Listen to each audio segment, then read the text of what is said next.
Hey everyone, so we'll be taking a look at nested loops in this video.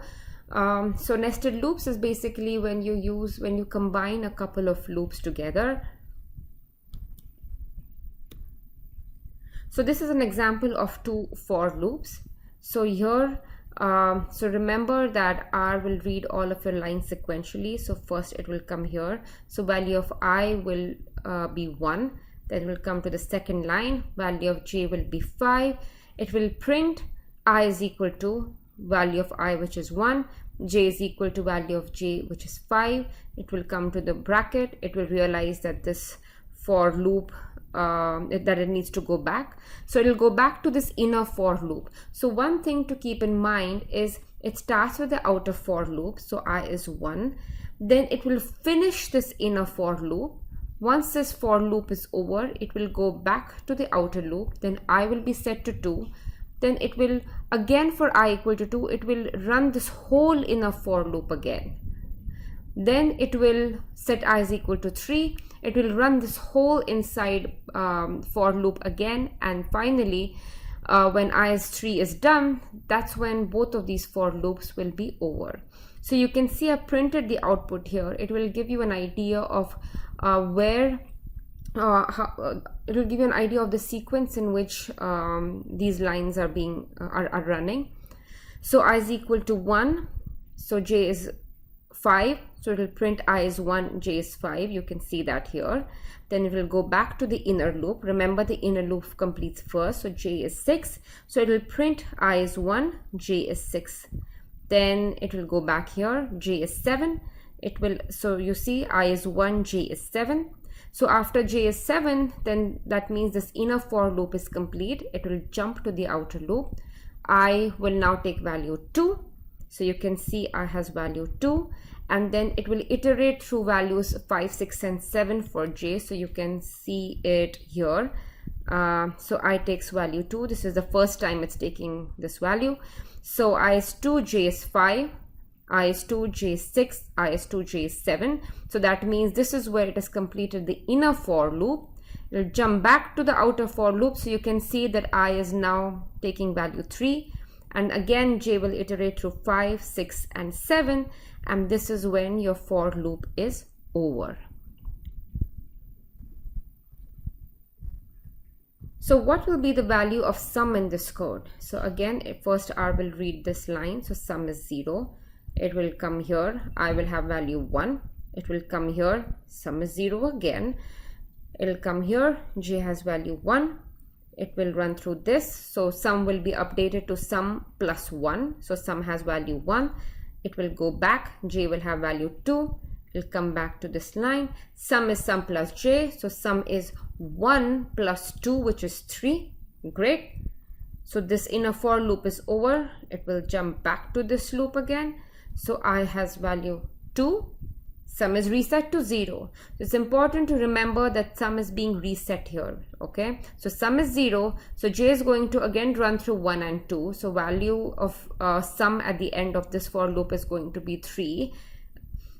Then once this is done, it will go back to the outer loop. So I will now take value 3. Sum will be reset. Again, it will complete the inner loop. So take a couple of seconds to think about what will be the final value of sum in this code.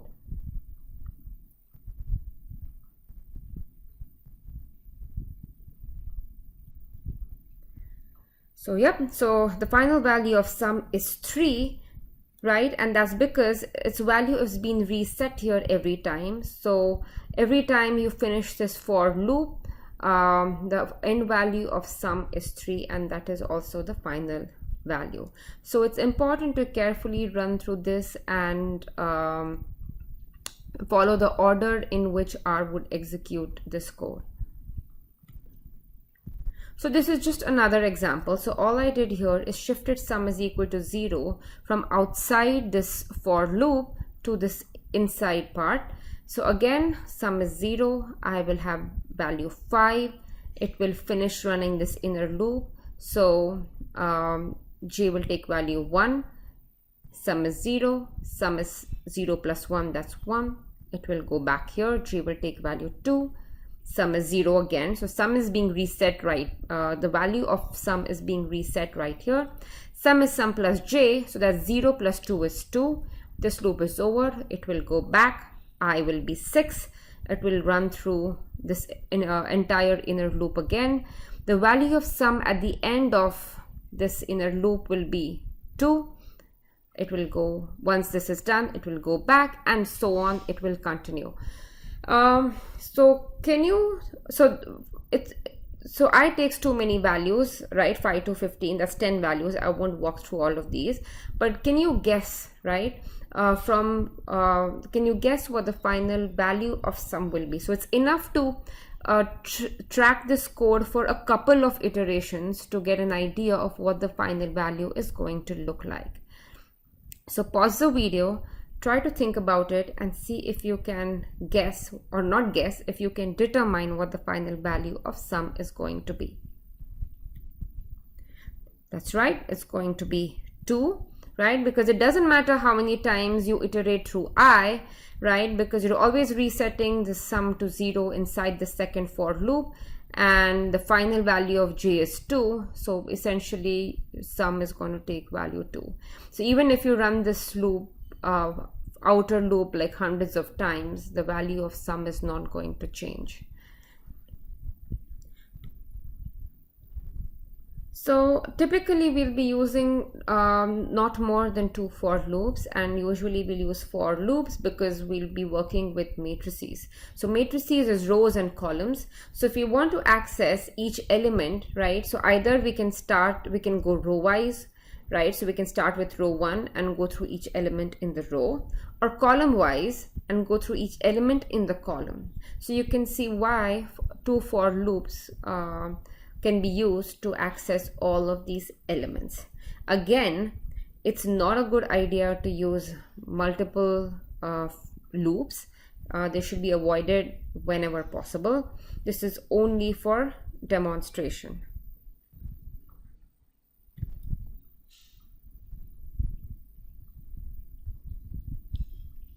So we have this matrix X, which has these elements 1, 3, 2, and 4.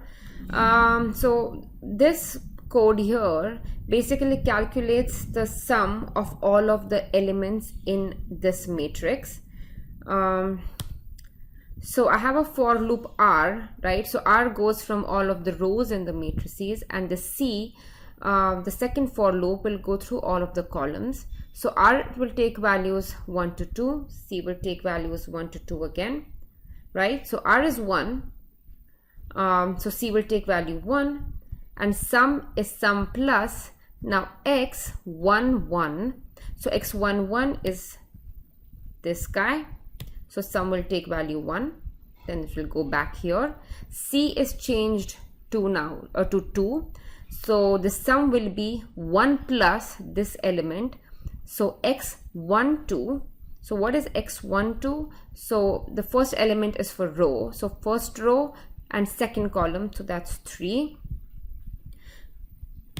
So sum is now, the value of sum is now updated to 1 plus 3, which is 4. It will go back, so R will take value 2 now, and C will be 1. So now we'll be adding this element X 2 1.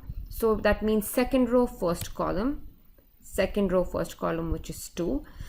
And this is how it goes through each element of the matrix. So if I print the final value of sum, it's 10.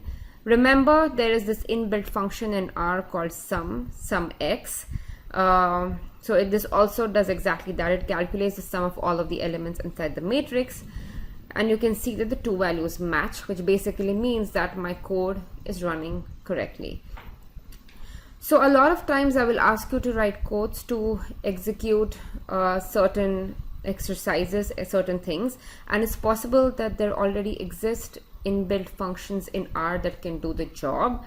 So in that case, you should always use the inbuilt R function to check whether your answer is correct or whether your code is correct. So there are a few more important things that you should know when it comes to coding. And so some of these are if statements, if else statement. So there are many more. This is not an exhaustive list, but you should at least look at these two. So you'll find plenty of material available on the internet regarding these two. Also, do remember to complete your practice problems. You will and submit them as well.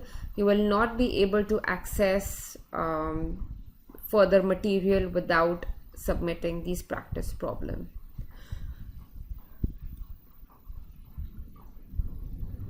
So next we'll be taking a look at writing functions in R. So this is really important.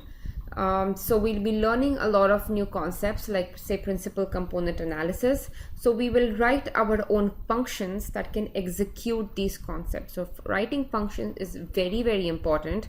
And while we write these functions, we'll be using all of the loops and the if and the if else statements. So that's the next topic. I will talk to you in the next video. Bye.